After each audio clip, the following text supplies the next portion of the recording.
Hey book nerds, welcome to my channel.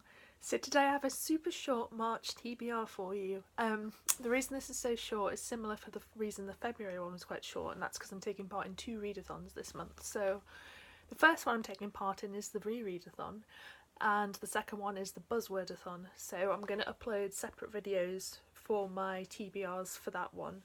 But this is just going to be my kind of books that I'm reading around that, so my normal March TBR. A lot of these are ARCs and some of them are Kindle Unlimited books. I think again like last month, because they're the kind of my priorities. I will read other books that aren't on this list, but I haven't quite decided what I want to read yet. So without any further ado, the first one is Before She Knew Him by Peter Swanson. I was so excited to be approved for this. I haven't read any Peter Swanson yet, but he's on my list of authors that I really want to read in 2019. And I had planned to read The Kind Worth Killing, I think, but I'm going to change it, so this is going to be my Peter Swanson book instead.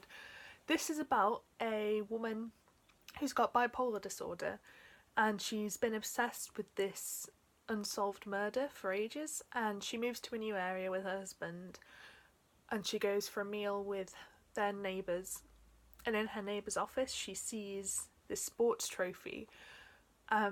She knows the sports trophy is from the unsolved murder case, and she starts to suspect that her neighbour was involved in it.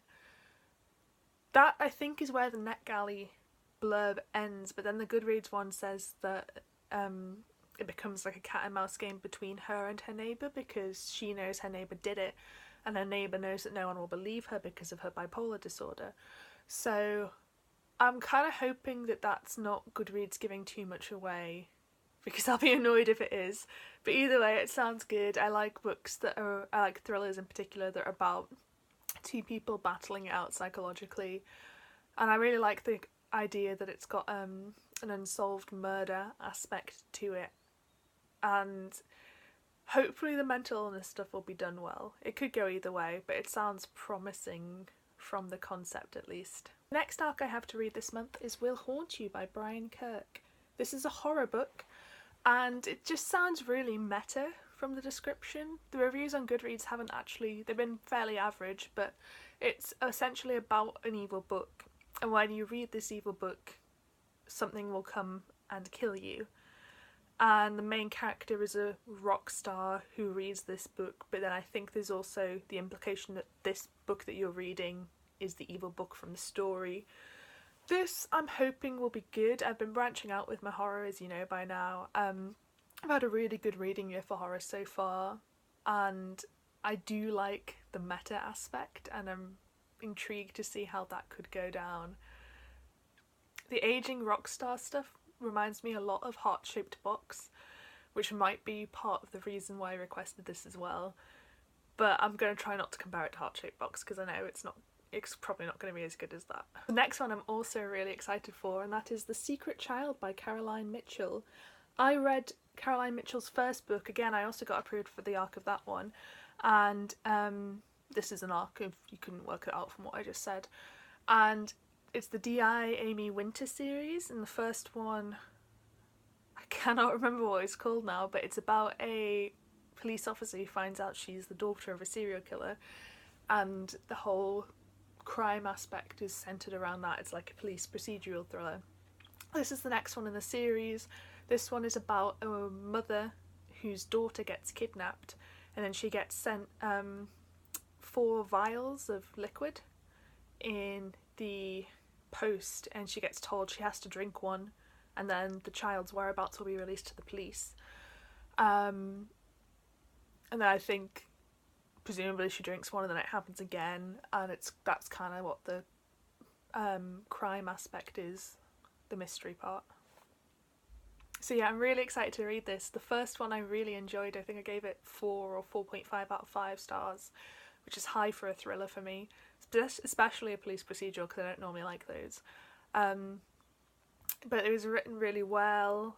It had lots going on in it that kept you interested. The only thing that concerns me about this one is I think it sounds like it might play some of the same notes that the first one did, and I don't want it to be a rehash. But I'm still really hyped and I think it'll be great. The final book on my TBR is Girls' Night Out by Liz Fenton and Lisa Shank. This isn't a ARC, but it is a Kindle Unlimited book. This has been on my TBR for ages and I didn't realise it was on Kindle Unlimited, otherwise I probably would have got the subscription service a lot sooner.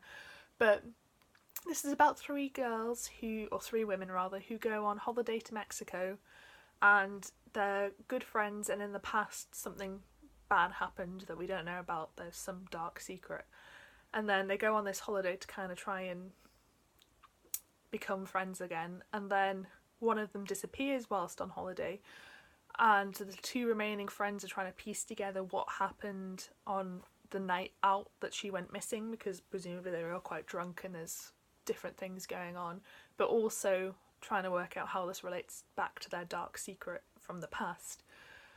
It's got a lot of good things going on in this. I love dark secrets from the past in my thrillers. I love female friendships in my thrillers. Just got a lot of good stuff going on, really, so I'm excited to finally get around to reading this. So yeah, that is all the books on my March TBR for now. Like I said, it's pretty short, but I will have the 2 other readathon TBRs going up, and I'll also just pick up some random books what I'm in the mood for. But yeah, let me know what you're reading in March. If you like this video, please give me a thumbs up, it helped me out massively. Thank you so much for watching, and I hope to see you next time.